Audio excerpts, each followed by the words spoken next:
Hello everyone, welcome to my channel. तो अब हम बात करते हैं हमारा जो मिडवाइफरी के अंदर जो यूनिट चली हुई है, तो उसमें हमारा जो नेक्स्ट टॉपिक है यूनिट के अंदर। तो हमने पिछली बार जो किया था, हमने ब्लास्टोसाइटिस किया था। तो ब्लास्टोसाइटिस के बाद हमारा इम्प्लांटेशन हुआ था, और इम्प्लांटेशन के जस्ट बाद हम ट्रोपोब्लास्ट करेंगे। तो ट्रोपोब्लास्ट सबसे पहले जान लेते हैं कि ट्रोपोब्लास्ट जो है वो होता क्या है।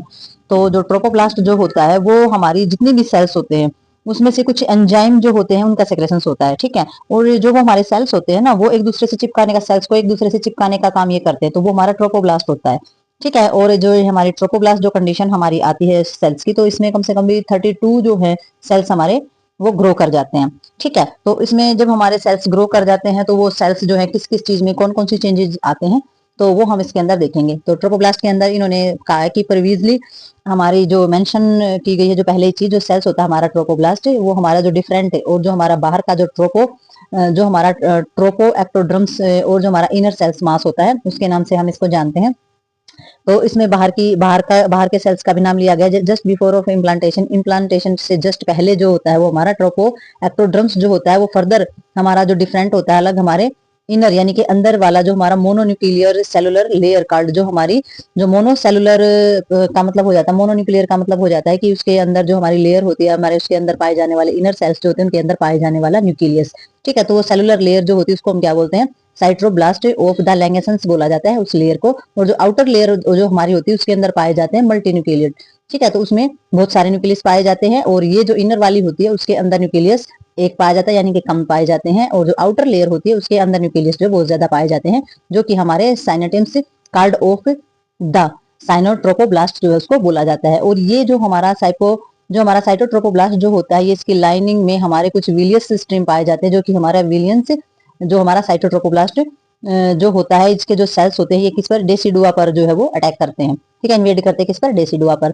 तो ये हमारे जो होता है ये हमारे क्या बोला जाता है, ये हमारा बोला जाता है इंटरस्टिल्स एक्स्ट्रा विलियस साइटोट्रोपोब्लास्ट, इसको हम बोलते हैं, ठीक है। तो डेसिडुआ पर जो अटैक किया जाता है विलियस के द्वारा, इन चीजों के द्वारा, तो वो हमारी कंडीशन को बोला जाता है हमारा इंटरस एक्स्ट्रा विलियस साइटोब्लास्ट। तो इसमें क्या होता है फिर, जो इनलेट्स होता है, जो लूमेंस होता है, वो क्या करता है, कैसा पाया जाता है, मैटरनल स्प्रिल आर्टरीज, ठीक है, इन नाउ ऑफ द। तो ये मैटरनल स्प्रिल आर्टरी मतलब होती है जो विलाइज होती है अंदर मदर के अंदर पाई जाने वाली, यानी कि टेढ़ी मेढ़ी जो आर्टरीज होती है सांप के आकार की, उसको स्प्रिल बोल देते हैं, तो वो हमारी पाई जाती है। और इसमें ये हमारी इंट्रावस्कुलर और हमारी एक्स्ट्रा विलियस साइटोट्रोपोब्लास्ट जो है वो बोला जाता है, और थ्रो आउट होता है हमारा ये प्रेगनेंसी के दौरान जो बताया गया इन्होंने। तो प्रेगनेंसी के दौरान हमारा जो साइटोट्रोपोब्लास्ट है वो ड्राइव करता है किस पे, साइटोट्रोपोब्लास्ट जो है वो हमारा प्रेगनेंसी में इसी के दौरान जो है ड्राइव करता है हमारा यूट्रस के अंदर। तो इसमें क्या कहता है कि placenta and the fetals membrane are developed from the trophoblast. तो ट्रोपोब्लास्ट की वजह से ही प्लेसेंटा और फिटल मेम्ब्रेन जो है उसका डेवलपमेंट होता है।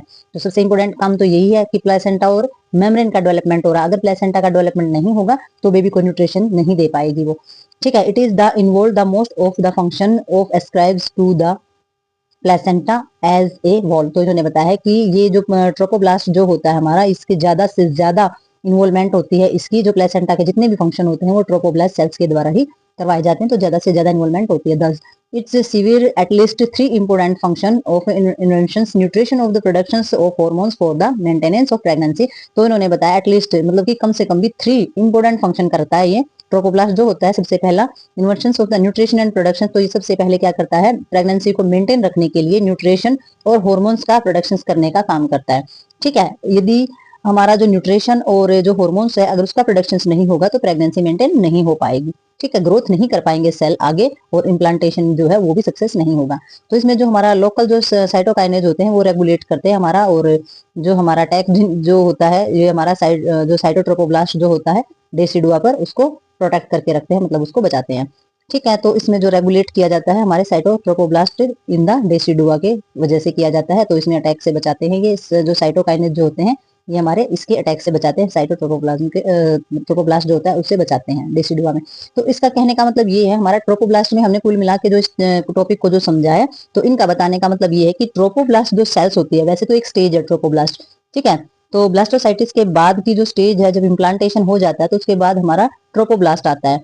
तो ट्रोपोब्लास्ट इन्होंने कंडीशन बताई कि ये सेल्स जो होते हैं सेक्रेशन करने का काम करते हैं, ये जितने भी सेल्स होते हैं उनको चिपकाने का भी काम कर रहे हैं ये, ठीक है। और ये क्या कर रहे हैं, ये फीटल और जो हमारी सेल मेम्ब्रेन्स होती है उसको अच्छी तरीके से बनाते भी हैं।